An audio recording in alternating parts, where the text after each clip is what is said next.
ओम नमो भगवते वासुदेवाय। भागवत पुराण दशम स्कंद 28वां अध्याय।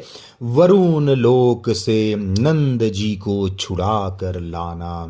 श्री सुखदेव जी कहते हैं, परीक्षित, नंद बाबा ने कार्तिक शुक्ल एकादशी का उपवास किया और भगवान की पूजा की तथा उसी दिन रात में द्वादशी लगने पर स्नान करने के लिए यमुना जल में प्रवेश किया। नंद बाबा को यह मालूम नहीं था कि यह असुरों की वेला है, इसलिए वे रात के समय ही यमुना जल में घुस गए। उस समय वरुण के सेवक एक असुर ने उन्हें पकड़ लिया और वह अपने स्वामी के पास ले गया। नंद बाबा के खो जाने से ब्रज के सारे गोप, श्री कृष्ण अब तुम ही अपने पिता को ला सकते हो, बलराम अब तुम्हारा ही भरोसा है, इस प्रकार कहते हुए रोने पीटने लगे। भगवान श्री कृष्ण सर्वशक्तिमान है एवं सदा से ही अपने भक्तों का भय भगाते आए हैं। जब उन्होंने ब्रजवासियों का रोना पीटना सुना और यह जाना कि पिताजी को वरुण का कोई सेवक ले गया है, तब वे वरुण जी के पास गए। जब लोकपाल वरुण ने देखा कि समस्त जगत के अतीन्द्रिय और बहिरेंद्रियों के प्रवर्तक भगवान श्री कृष्ण स्वयं ही उनके यहाँ पधारे हैं, तब उन्होंने उनकी बहुत बड़ी पूजा की। भगवान के दर्शन से उनका रोम रोम आनंद से खिल उठा। इसके बाद उन्होंने भगवान से निवेदन किया। वरुण जी ने कहा, प्रभु, आज मेरा शरीर धारण करना सफल हुआ।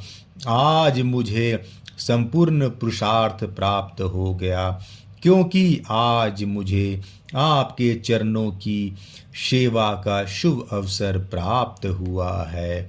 भगवन, जिन्हें भी आपके चरण कमलों की सेवा का सुअवसर मिला, वे भव सागर से पार हो गए। आप भक्तों के भगवान, वेदांतियों के ब्रह्म और योगियों के परमात्मा है। आपके स्वरूप में विभिन्न लोक सृष्टियों की कल्पना करने वाली माया नहीं है, ऐसा श्रुति कहती है। मैं आपको नमस्कार करता हूँ। प्रभो, मेरा यह सेवक बड़ा मूढ़ और अनजान है, वह अपने कर्तव्यों को भी नहीं जानता। वही आपके पिताजी को ले आया है। आप कृपा करके उसका अपराध क्षमा कीजिए। गोविंद, मैं जानता हूँ कि आप अपने पिता के प्रति बड़ा प्रेम भाव रखते हैं। ये आपके पिता हैं, इन्हें आप ले जाइए। परंतु भगवन, आप सबके अंतर्यामी, सबके साक्षी हैं, इसलिए विश्व विमोहन श्री कृष्ण, आप मुझ दास पर भी कृपा कीजिए। श्री सुखदेव जी कहते हैं, परीक्षित, भगवान श्री कृष्ण ब्रह्मा आदि ईश्वरों के भी ईश्वर हैं। लोकपाल वरुण इस प्रकार उनकी स्तुति करके उन्हें प्रसन्न किया। इसके बाद भगवान अपने पिता नंद जी को लेकर ब्रज में चले आए और ब्रजवासी भाई बंधुओं को आनंदित किया।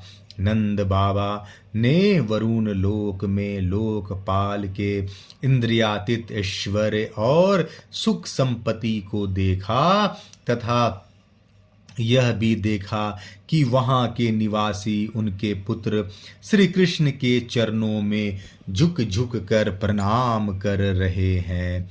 उन्हें बड़ा विस्मय हुआ।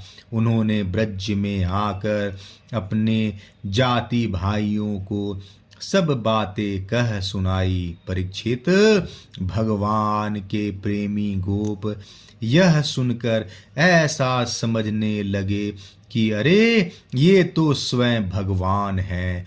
तब उन्होंने मन ही मन बड़ी उत्सुकता से विचार किया कि क्या कभी जगदीश्वर भगवान श्री कृष्ण हम लोगों को भी अपना वह मायातीत सौधाम, जहाँ केवल इनके प्रेमी भक्त ही जा सकते हैं, दिखलाएंगे।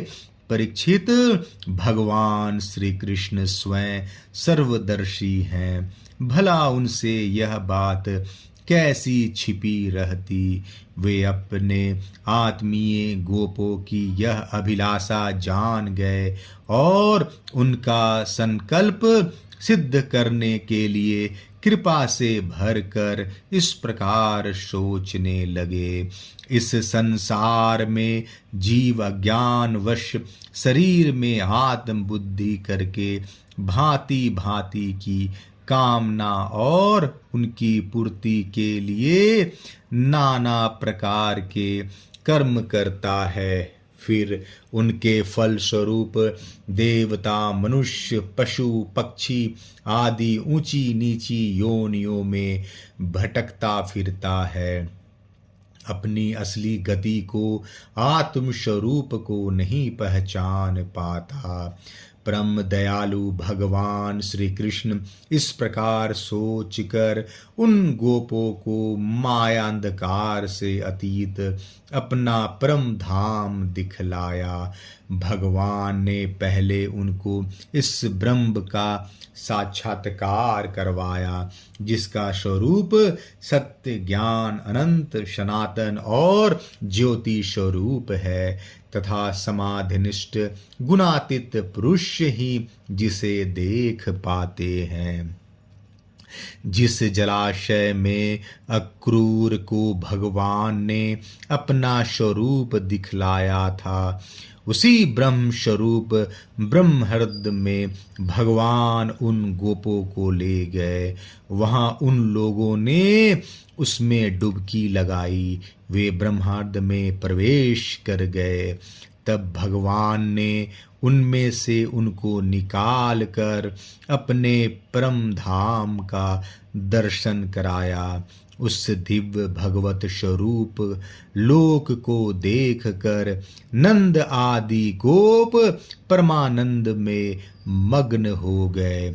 वहां उन्होंने देखा कि सारे वेद मूर्तिमान होकर भगवान श्री कृष्ण की स्तुति कर रहे हैं। यह देखकर वे सब के सब परम विस्मित हो गए। 28वां अध्याय समाप्त। जय श्री कृष्ण।